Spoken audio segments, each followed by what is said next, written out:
Projection. It's always projection. The Southern Poverty Law Center is a hate group that libels and slanders people in order to generate donation revenue from those that perceive their work as virtuous.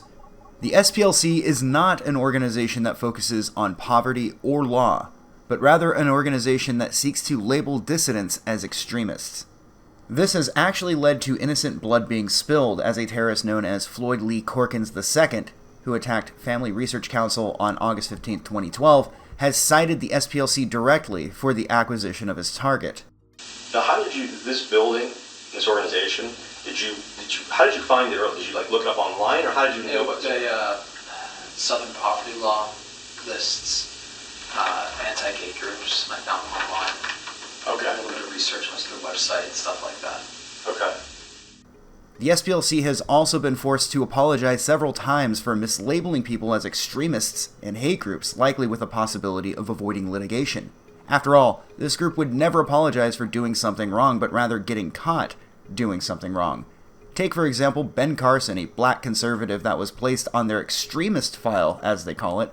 They later apologized after the backlash, but they did so in a manner that expresses the shallow nature of their apology, and likely their morality as a whole. We laud Dr. Carson for his many contributions to medicine and his philanthropic work, and we, like so many others, are inspired by his personal story. We have taken it down and apologized to Dr. Carson for having posted it. They also added that Carson was a prominent person and that he's reportedly considering a run for the White House in 2016 and should have his views closely examined. He should have his views closely examined. The subtext implies that they weren't wrong at all, at least in their opinion. Or how about Charles Murray, a man who wrote a book called The Bell Curve, which details the differences of the races, including average IQ differences of people from different regions. When Murray went to Middlebury College to give a speech, violence broke out. One professor received a concussion and whiplash from the event, and this was due to the students getting radicalized by reading that Charles Murray was a big, bad, and scary white nationalist, despite him being none of those things. Don't let the truth get in the way of a useful narrative when you are the SPLC and you can have useful, dumb, supposed scholars carry out your dirty work for you. These examples are few of many, and this video here could likely reach a half-hour length at the very least if I looked at every instance of the journalism and civil rights activism that they practice, if you could call it that. Last week, I heard the news of both the co-founder, Morris Dees, and the president of the SPLC, Richard Cohen, both leaving the company over unspecified inappropriate conduct. Why would they be so vague? Could it be that yet another extremist left-wing group is filled to the brim with predators? Who can say except for the SPLC themselves, and I can't imagine that they will spell it out for us. Either way, this is a small victory, and with, perhaps, enough consistent pressure from the public, this could lead to a monumental win in the future. Another example would be placing various YouTubers on what they call hate watch, accusing people who have opinions different than them of being, you guessed it, extremists.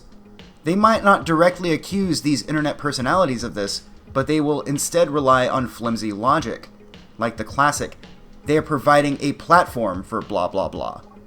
That's what you hear when a bunch of people want to strong-arm you in telling you who you're allowed to associate with. We are supposed to live in a free country, and freedom of association is one of the founding values of our nation. This hate watch section is usually used as a justification to attempt to remove certain people from the internet, or worse, remove their ability to make money entirely. This isn't limited to money made online, but extending even to the banks themselves, as somebody from the Proud Boys recently discovered himself. Don't go banking at Chase, by the way. They often label minorities as white nationalists, which would be a joke if there was anything funny going on here. There is nothing funny about starving people because you don't like what they have to say. Starving their families because they said something on the internet you don't like. You have to ask yourself, if this was during World War II, would they also support actively starving people over political ideology? Perhaps heritage? Should we invoke Godwin's law a little bit more specifically? Maybe not. The point of this video is this. These liars, these people, are the very thing they accuse others of. They have radicalized the gullible masses with misinformation, with an apparent goal of punishing those that say things they don't like. You can change the channel and not have to listen anymore. But that's not enough for organizations like the Southern Poverty Law Center. They want people they dislike to be designated something they are not, so they will have trouble finding a job, paying their bills, feeding their kids, etc. They engage in tactics that are far beneath a reasonable and functional society and are willing to throw away the values of others in pursuit of a more sanitized habitat for themselves. To this day, left-wing outlets pretend that this organization is a credible group and provides a service for a healthy society, marking religious groups, not all of them obviously, they love Islam, as anti-gay rights, anti-love, anti-acceptance. Not that they would have the honesty to say the same about similar groups.